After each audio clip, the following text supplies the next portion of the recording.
자, 오늘 그 박병주 매니저가 그 첫 번째 순서를 진행하도록 하겠습니다. 자, 오늘 제가 시장에 들고 온 키워드는 뭐냐면 불황기에 강한 기업이 되겠습니다. 자, 지금 우리 시장 같은 경우는 이제 오늘 그 한국은행이 기준금리를 또 올렸어요. 그래가지고 우리나라도 기준금리를 이제 거의 10배 정도 올리는 그런 상황이 되고 있어요. 아마 연말까지는 우리나라도 한국은행도 기준금리를 저점에서 10배를 끌어올리는 그런 그 단기간에 굉장히 급격하게 끌어올리는 것이 되겠죠. 자, 미국 같은 경우는 올해 연말까지 기준금리를 계속 인상했을 때에 12월 말까지는 0.25%에서 이제 거의 한 13배 이상을 단기간에 아주 1년도 안 돼가지고 13배 이상을 끌어올리게 됩니다. 그러면 당연히 기준금리가 올라가면은 기업들 같은 경우는 상당히 안 좋은 경기는 불황이 되게 됐죠. 이런 불황기에 강한 오늘 또 기업을 계속 그런 키워드를 가지고 준비를 하게 됐으니까요. 시청자 여러분들까지 채널 고정해 주시면 좋은 성과를 거둘 것으로 전망이 됩니다. 자, 그러면 제가 갖고 온 종목을 먼저 보유하고 있는 종목을 좀 리뷰를 해드릴게요. 저는 지금 계속 시장에 대해서 계속 그 하방 리스크가 있다.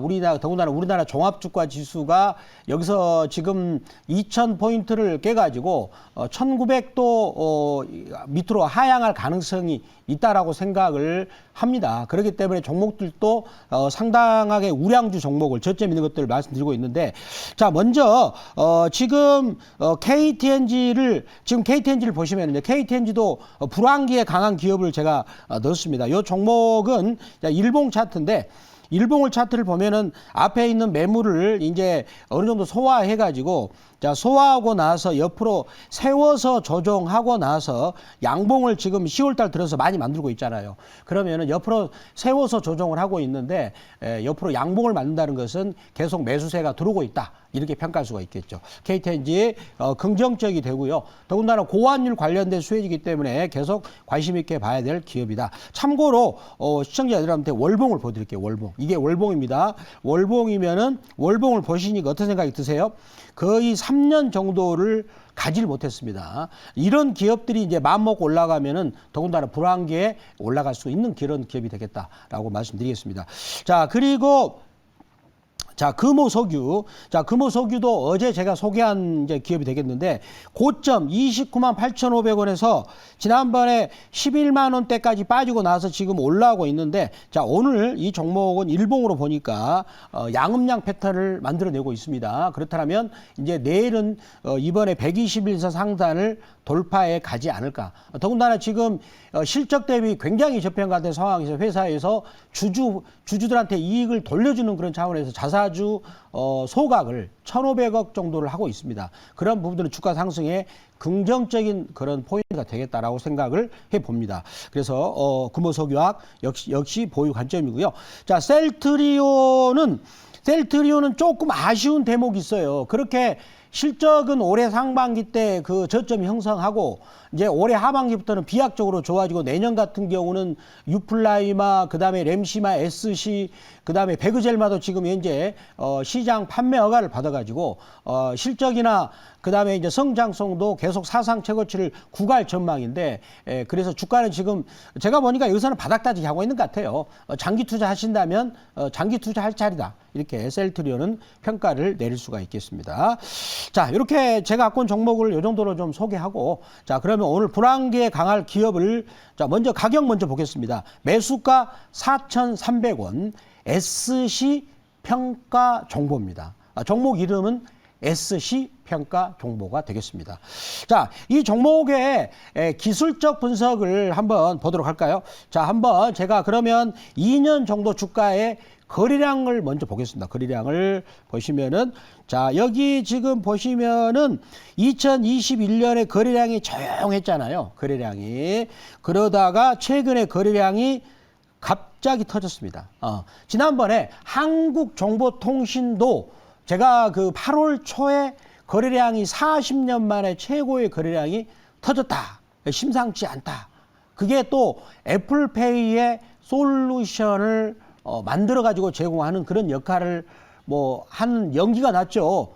그러는데 이제 주가는 거기서 이제 거래량이 터뜨리면 수급이 들어왔잖아요. 그리고 나서 한국정보통신 주가가 많이 올라갔다면 60% 정도 올라갔거든요.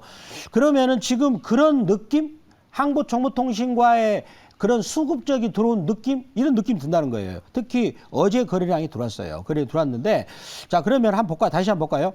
거래량이 굉장히 많이 들어왔죠. 굉장히 많이 들어왔습니다. 그러면 여기서 거래량이 들어올 때는 그 이제 매수하는 세력들이 목적이 있어요.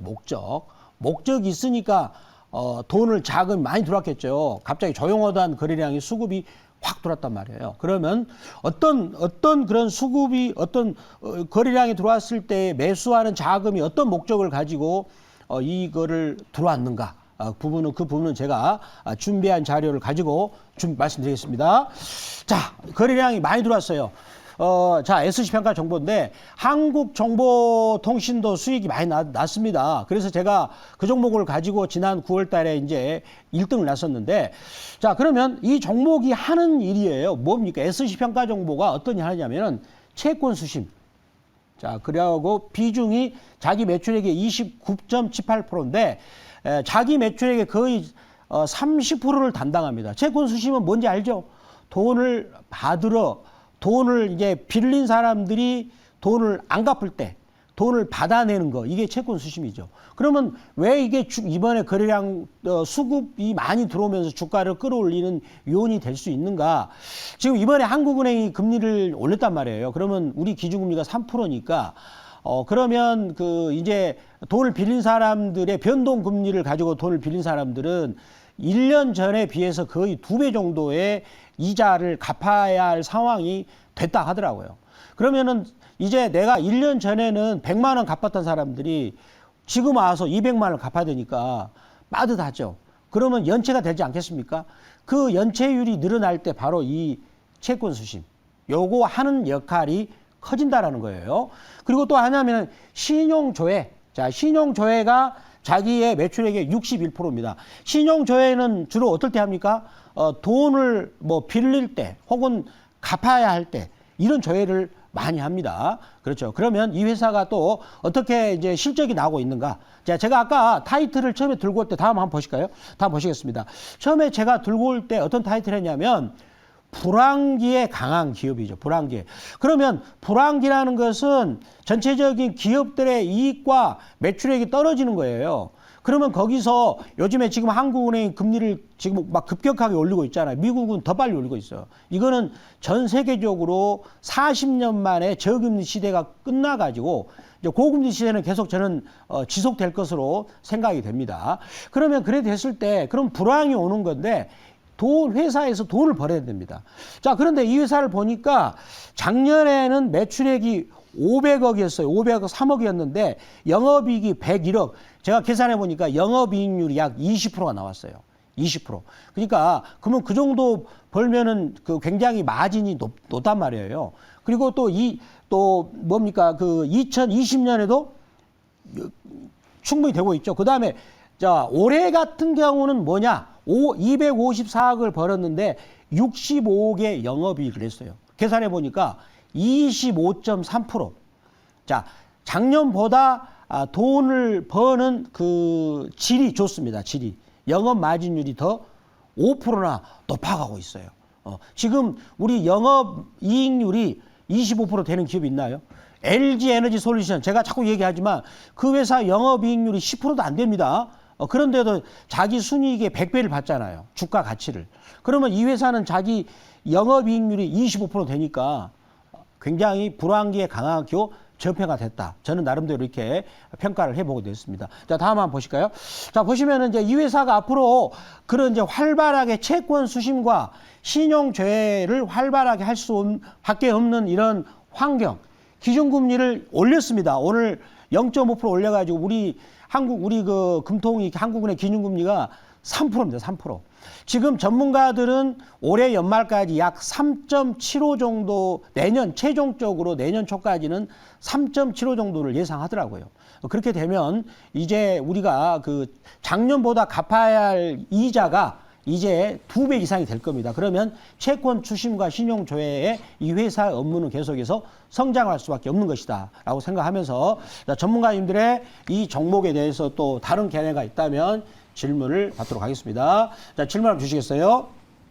네, 제가 질문을 해보도록 하겠습니다. 네. 자, 오늘 이제 금리 인상이 이제 0.5% 네. 결국 했어요. 네. 그래가지고 이제 관련된 종목들을 보니까 이제 발표를 하고 다 좀 하락이 나왔습니다. 네. 자, 그래서 일단 다음 달에 또 금리 인상을 한다면 또 올라갈 것 같고 이제 그런 모습인데 일단 뭐 재료가 일단 이번 달은 다 나왔다 이렇게 보여집니다. 그래서 문제는 다음 달에 또 금리 인상 예정이 또 뭐 잡혀져 있는데 다음 달은 또 어떻게 예상하십니까? 다음 달에는 저도 이제 일단은 미국의 금리 인상 상황을 봐야 되는데 미국 같은 경우는 이제 미국 연준의 금리가 어떻게 될 것인가를 보는 패드와치라는 사이트가 있어요.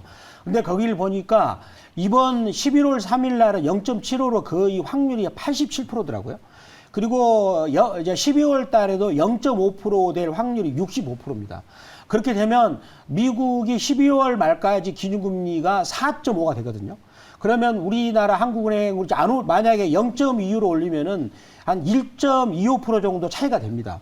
그러면 한국은행도 압박을 받을 수밖에 없는 거죠. 그래서 한국은행도 아마 저는 다음 달까지도 좀 그 0.5 정도를 저는 전망을 하게 됩니다. 그렇게 전망을 하고 그렇다면 SC평가 정보는 거기에 맞춰서 이제 주가도 올라갈 것으로 생각이 되고 최근에 금리 인상과 관련해서 푸른 저축이나 이런 종목들은 주가가 바닥에서 많이 올랐어요. 근데 이 종목은 최근에 거래량이 터진 그 자리에서 주가가 그렇게 많이 상승 안 했기 때문에 저는 추가적으로 상승할 수 있다라고 생각하면서 자, 이 종목의 1차 목표가는 4,620원 그리고 2차 목표가는 5,220원 그리고 손절가는 3,650원 이렇게 말씀을 드리도록 하겠습니다.